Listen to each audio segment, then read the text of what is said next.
chuan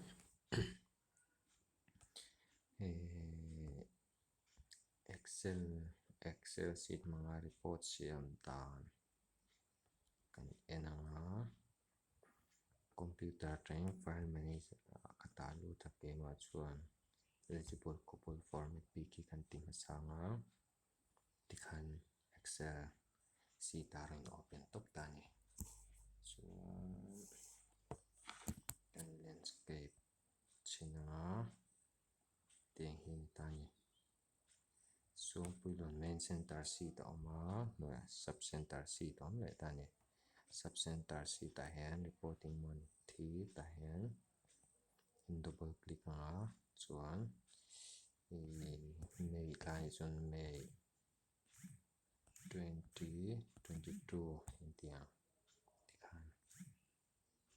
chuan eligible couple with no child kha examine nei tikhan ta hian in chut lu do khan double click zelang chuan total hi nangman in da lu ngai lawa total hi chu automatic in ron on top ang hetilai total po hi automatic in ron on top ang tilai mi po hi chuan pregnant women hi in da khat ve lenga hemi in chian form a pokhan in ron da khata number of live birth po hi bial chung mi zong zong da lu mai tur tan bial chung mi hun tang na ni po da lu tur ne chuan som pulon sub center tan nia van bong zona hen click ngai da lu thia not collect tan not collect sub center tang han ti khan in da lu thia chuan in save panga lo da lu chu to ang in ngai tela save as a kan metanga chuan storage kan thlang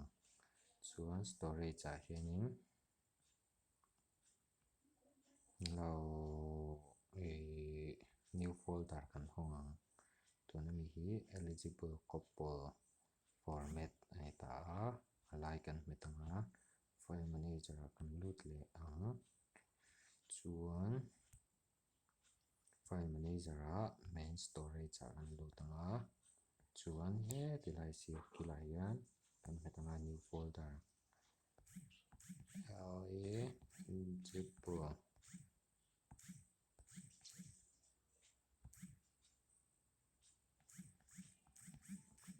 couple format report tinga kan create ang chuan create cho nuwa a chunga folder kan hong lenga tongkum 2022 ni ban 22 kan da to pang tikhan asir hi kan metanga excel a kan lut liang chuan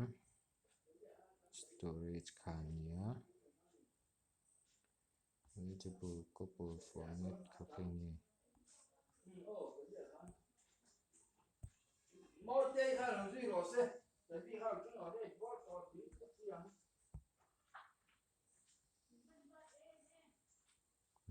tikhan ron che ta 2022 kan thlanga chuan heta hian a hminga hianin may ting kan thon tana may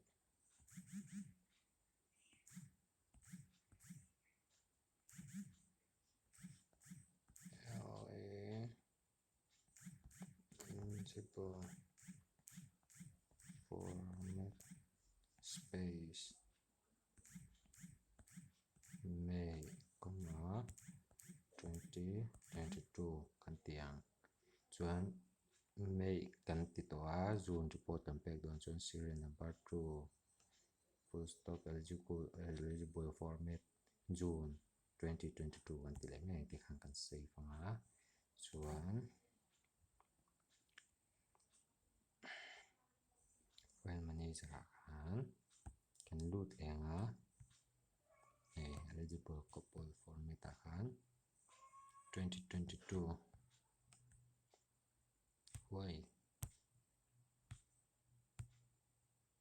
cái save man lo mi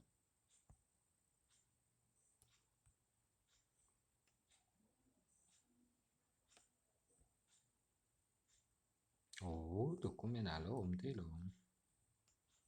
hi this device storage local format ta hen save to ni tani save as ta hen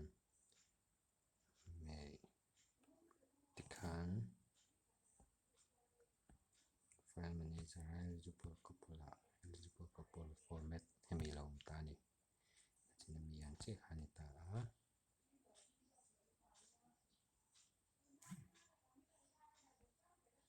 chuan hemi hi in ron sen le ngai tum ta he ti lai thil oma hian share as attachment workbook kan thlanga gmail a point ron thon theia whatsapp install chun whatsapp atang point ron thon theia gmail hi awesome bera gmail khana manin in install to wangin in sign up to wangin chuan thatiang che khanin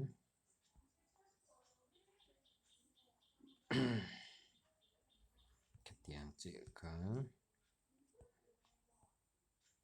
age weighs above 20 hi kan en le lokang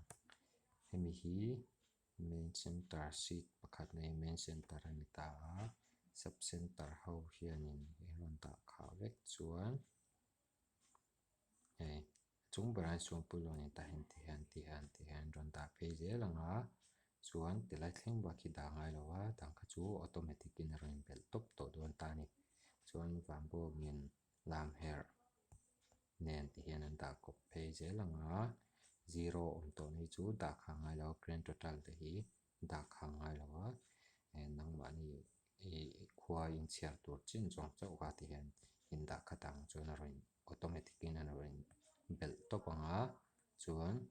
main center hi in du chuan en phei le theia hemi hi kan pial chhung pum pui ami bel khom kha ni don ta ni chuan ama miang bawk khan folder in siam le nga chuan file a save as a khai save le nga chuan above 28 report May 2022 tiang ver han ron siam le mai do ni mi mai te kha ni